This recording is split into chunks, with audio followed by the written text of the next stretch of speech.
Merry Christmas to all. এই Christmas উপলক্ষে আমাদের বাড়িতে আজকে বানাবো ক্রিসমাস কেক। এর আগের দিনকে তো তোমাদেরকে দেখিয়েছিলাম অরেঞ্জ কেক। আজ বানাবো চকলেট কেক। তো চলো পুরো প্রসেসটা দেখতে থাকো। আর আপু বানাবে পিৎজা, চিকেন পিৎজা। তো আজকে বেশ পার্টি সার্টিটাও বাড়িতে জমেই যাবে। চলো তোমাদেরকে একে একে প্রসেসগুলো দেখাই, আর আমার ভিডিওটা পুরোটা দেখতে থাকো। তো ক্রিসমাসে কে কে কেক বানালে বলো? আজকে আবার নতুনভাবে কেক নিয়ে চলে এসেছি। আজ বানাবো চকলেট কেক।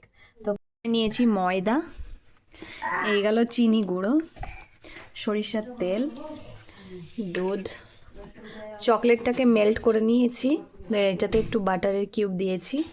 আর এদিকে আছে baking powder, baking soda, Amul দুধ, ভ্যানিলা এসেন্স, আর এই দেখো লেবু। এবার দেখো আমি কিভাবে মিক্সটা করি। প্রথমেই আমি ময়দা ইউজ করলাম, গণেশের ময়দা। তোমার এটা আমি 2 বাটি নিয়েছি, কারণ আজকে আমি কেকটা একটু বড় করে বানাবো। আর আমাদের কেকের বাটিটাও একটু বড় সাইজেরই, সেই জন্য আজ একটু কেকটা বেশি বড় করে বানাবো। তারপর এই যে চিনি গুঁড়ো, এটা আমি নিয়েছি তোমার 100 গ্রাম মতো। 100 গ্রামের একটু বেশি নিয়েছি। তোমরা তোমাদের পরিমাণ মতো তোমরা দিয়ে দেবে আর মাপ করে নেবে। আমি যেহেতু 2 বাটি ময়দা নিয়েছিলাম, সেজন্য আমি 1 বাটি চিনি দিয়েছি। মানে আমার বাটির মাপটা মানে একদম খুব সুন্দর, না ছোট না বড়। তো তোমরাও সেইভাবে মাপ করে করেই দেবে। আর এদিকে আমি নিয়ে নিলাম একটা ছোট্ট আমল দুধের প্যাক, কারণ আজ আমি কোকো পাউডারটা ইউজ করব না। একটু টেস্ট বাড়ানোর জন্য আমি আমল দুধটা ইউজ করব। কোকো পাউডারটা দিলে খুব ভালো হয়, যেহেতু আমাদের এখানে পাওয়া গেল না, সেই জন্য আজ আমি এই প্রসেসেই বানাবো। তারপরে দিলাম বেকিং সোডা। এটার পরিমাণ আবার বেশি দেবে না। বেকিং সোডা যদি বেশি হয়ে যায় তো একটা কেমনই গন্ধ আসে, সেটাও একদমই কেকের মধ্যে ভালো লাগবে না, সেই জন্য পরিমাণ মতো দেবে বেকিং সোডা। আর কেক বানাতে গেলে তো baking soda, baking powder must. Baking পাউডারটা সোডার থেকে বেশি পরিমাণে লাগবে, সেহেতু তোমরা সেই পরিমাণ অনুসারেই দিয়ে দেবে। দেখো আমি আমার নিজের আইডিয়া মতোই দিচ্ছি, কারণ আমি কেক অনেক বানিয়েছি, আমার আইডিয়াটা ভালোই হয়ে গেছে, সেই জন্যই আর কি। তোমরা তোমাদের মাপ অনুসারে দেবে, ঠিক আছে? তবে কেকটা পারফেক্টলি বেক হবে। তারপর এই যে একে একে প্রসেসিং চলছে। মাস্টার্ড অয়েল নিয়েছিলাম আমি, সাদা তেল। আর এদিকে নিয়ে নিয়েছিলাম আগে থেকে জাল করা দুধ, ঠান্ডা করে নিয়েছিলাম। এর মধ্যে দেবে লেবু, 1 টুকরো লেবু এইভাবে দিয়ে দেবে। তার কারণ লেবুটা দিলে যে বাবলসটা উঠবে, সেই বাবলসটাতে তোমার কেকটা যেন সুন্দরভাবে ফুলে উঠবে। আর কেক এমন ভেবো না যে লেবু দিলে হয়তো টক হয়ে যাবে বা স্বাদ খারাপ হয়ে যাবে, এমনটা নয়। এটা একমাত্র দেওয়ার কারণই হচ্ছে বাবলসটা আসার জন্য। সেই জন্য দুধের মধ্যে বাবলসটা আসার জন্য আমি দিয়ে দিলাম।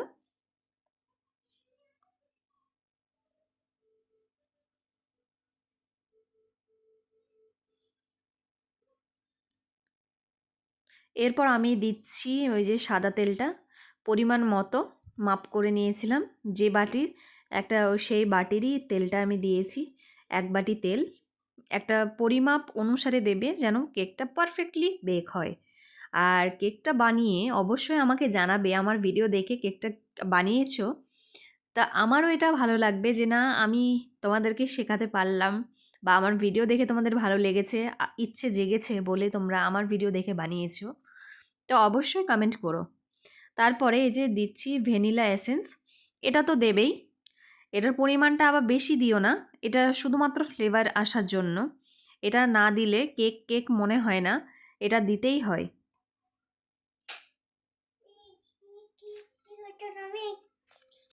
তারপরে এগুলো দিয়ে আমি খুব সুন্দরভাবে মিক্সড করে নিলাম। তোমরাও আমার মতো করেই করে নেবে।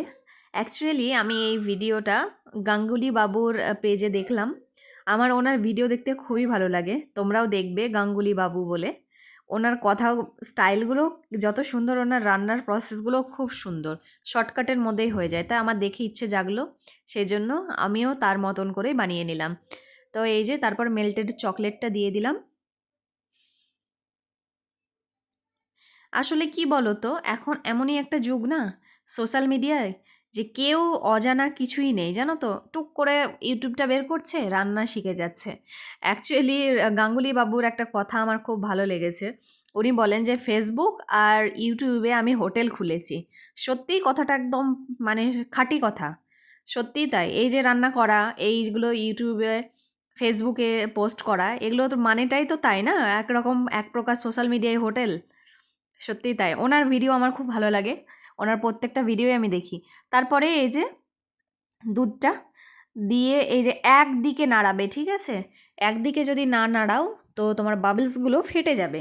সেই জন্য আস্তে আস্তে করে দিয়ে সুন্দরভাবে নাড়াবে, যেন খুব সুন্দরভাবে জিনিসটা মিক্সড হয়ে যায়, প্রত্যেকটা জিনিস। এবং মিক্সড হলেই খেতে সুন্দর হবে এবং টেস্টটাও খুব সুন্দর হবে। আর একটা কথা, কেক বানানোর সময় তোমরা অবশ্যই জিনিসটাকে ভালোভাবে ফাটিয়ে নিবে, হ্যাঁ, ফেটিয়ে নিবে। তার কারণ কেকটা যত ফেটাবে তত বেশি নরম হবে, তুলতুলে হবে। যতই বেকিং পাউডার দাও আর বেকিং সোডা দাও ফোলার জন্য, আসল হচ্ছে কেক ফেটানোটাই।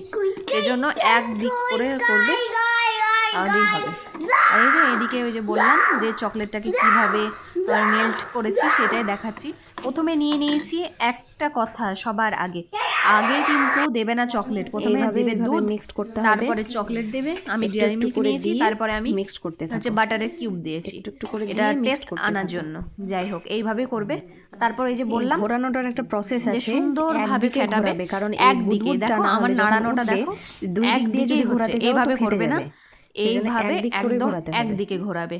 তবে এই যে বাবলসটা দেখছো কত সুন্দর হয়েছে, ভালোভাবে দুধের মধ্যে হাত দিয়ে ফেটিয়ে নিয়েছি।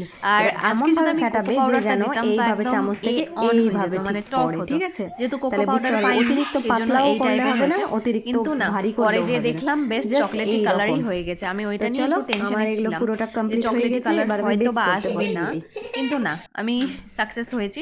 দেখো পুরো ভিডিওটা, তারপর বুঝতে পারবে। এই যে আমাদের কেকের পাতিলটা, এটা একটু বড়। প্রথমে অয়েল দিয়ে নিলাম, দিয়ে এই যে ময়দাটা দিচ্ছি, কারণ ওই যে লেগে যাবে না, সেটে যাবে না, এটার জন্যই ময়দাটাকে ইউজ করা।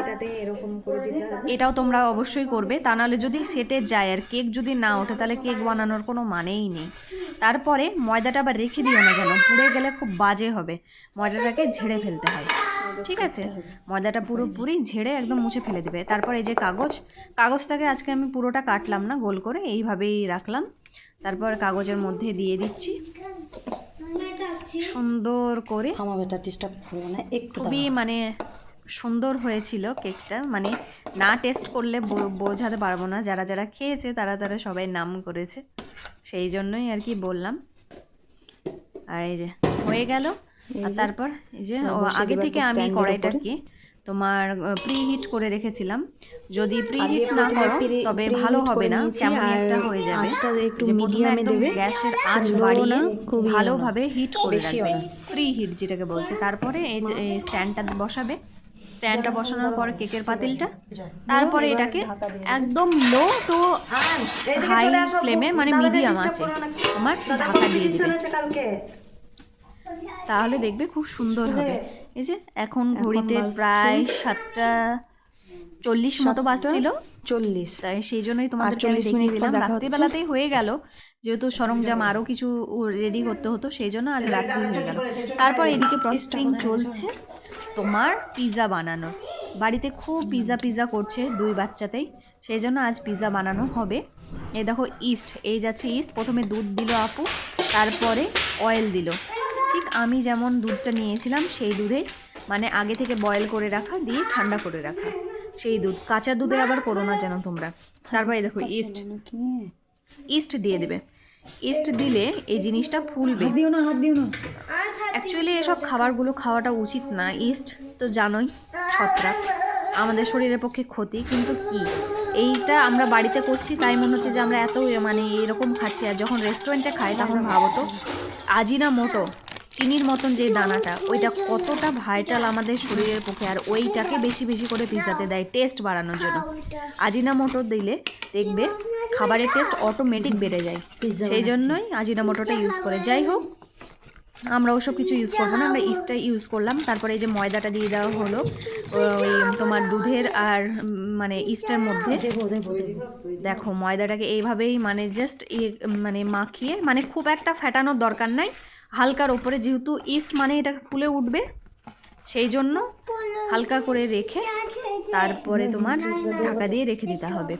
রেস্টে তোমার আধ ঘন্টা মতন রেখে দিলেই হয়ে যাবে, সুন্দরভাবে ফুলে যাবে। তারপর এই দেখো আমুলের চিজ এগুলো তোমরা দোকানেই পেয়ে যাবে, পিওর মিল্কের আছে, আমুলেরটাই ইউজ করো, আমুলেরটাই বেশি সুন্দর হয় এই আর কি। তারপর এই যে চিকেনের যেহেতু করবো সেই জন্য চিকেনটাকে মশলা দিয়ে মাখানো হয়েছে। সয়া সস, টমেটো সস, নুন, হলুদ, লঙ্কা গুঁড়ো আর একটু রুল ময়দা আর লেরোয়া গুঁড়ো।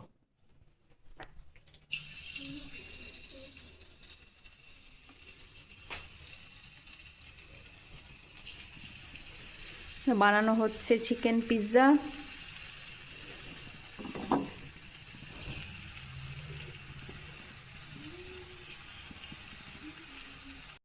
তারপরে ময়দাটা বেশ সুন্দর ফুলে উঠেছে, দেখলেই বুঝতে পারবে।